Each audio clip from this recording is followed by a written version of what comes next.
With me here is the Tecno Spark 30C, the only available phone in the Tecno Spark 30 series so far.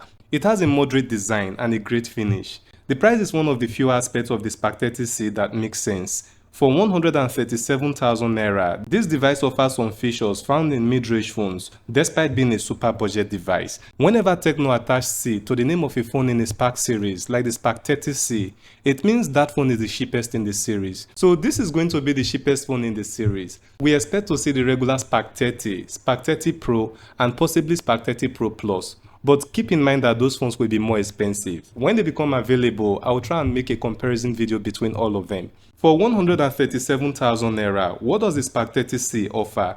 Should you even consider it in the first place? Are there some terrible aspects of these phones that you should be aware of? I will answer all these questions in this video, but first of all, make sure that you are subscribed to my channel and don't forget to like this video. Also remember to follow me on Facebook. The link to my Facebook page is in the description of this video. Starting with the packaging box, it is just the normal way Tecno has always packaged phones in the Spark series.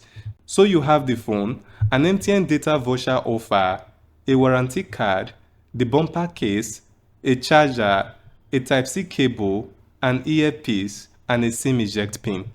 Right here on the packaging box, we find an interesting 4 years plus lasting fluency.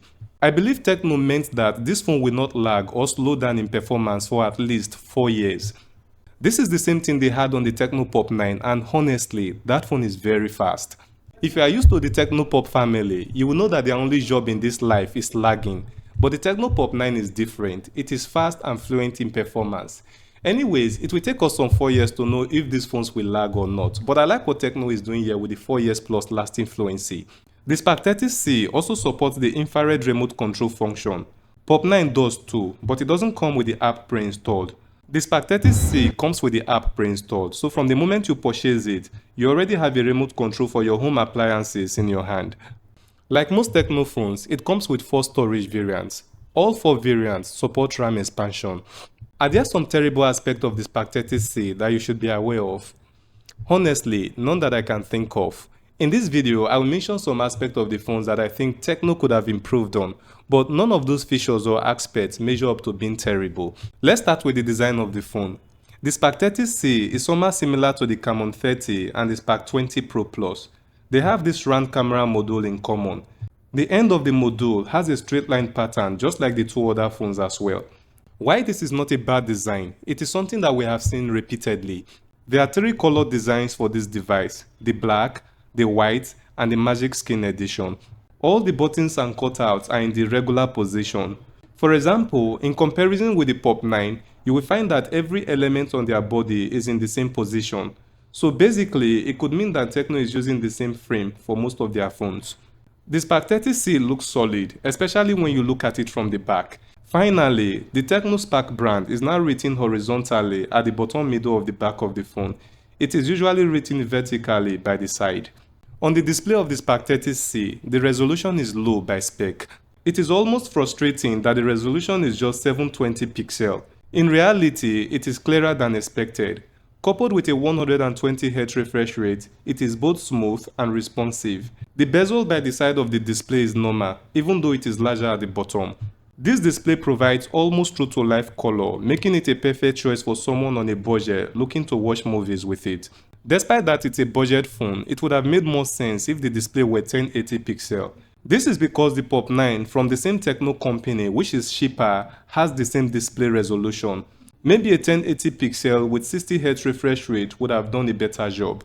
The next aspect of the phone to look into is the camera. With a 50 megapixel dual sensor, the performance under low light is awesome. Not that it gives perfect shot under low light, but somewhat presentable. The Super Night mode does improve the quality of pictures taken in the dark, but especially in close-up shots, the flashlight does make the picture brighter. The portrait mode does well to blur background and supports manual focus adjustment. Along with the regular photo mode, this is how images from a mobile phone's 50 megapixel camera sensor should look like. The images from the camera are well detailed with great color fine-tuning. It also records clear videos of up to 2K at 30 frames per second. Just so you know, it records in 720p, 1080p and 2K resolutions only at 30 frames per second. So none of these video recording resolutions support 60 frames per second. I don't think that the lack of support for 60 frames per second should be a concern. This is still a budget phone and the camera is not a professional one. The good news is, if you are looking to create online content with a mobile phone, this camera can cover that for a start. The front camera comes with an 8 megapixel sensor. When it comes to low light, it doesn't support the super night mode, so it is limited in strength. You will have to rely on the front flashlight or the brightness from the display to get better pictures or footage. In normal lighting, the quality is reliable as expected. The same goes for video recording. If this selfie camera is intended for making selfie videos for online use, it will only make sense where there is sufficient light. With the Helio G81 processor, there is no doubt as to whether the Spark 30C can handle heavy games like Call of Duty and eFootball. Playing these heavy games on the device doesn't make it freeze or lag on average graphics settings. I also love the quality of sound from the dual speakers when playing games. The Helio G81 processor ensures a smooth performance for this device, and just in case you want to mine cryptocurrency airdrop with it too, you are safe to do so, because phones with lesser processor can too. In conclusion, this is a nice phone and I am recommending it, but on a side observation, it looks like every year Tecno keep rebranding and repackaging phones from previous year and then they sell it to us as a new model. The reason is that there's not much difference between this phone and the previous one. I have seen a lot of improvements made by Tecno over the years. They recently introduced foldables and flip phones. They also introduced wireless charging phones recently. So when it comes to these features, they are doing a lot. However, the structure of their devices has always looked the same. For example, if someone has a Tecno phone of 120,000 naira, he might not be able to differentiate it from the one sold for 300,000 naira by looking at the frame of the device alone. You can rightly say that this is the same thing that Apple is doing, because every year they only make very little adjustment to the structure of their phones. However, Apple only releases about 3 phones annually. Tecno releases over 10 phones yearly, with the majority of these devices looking alike.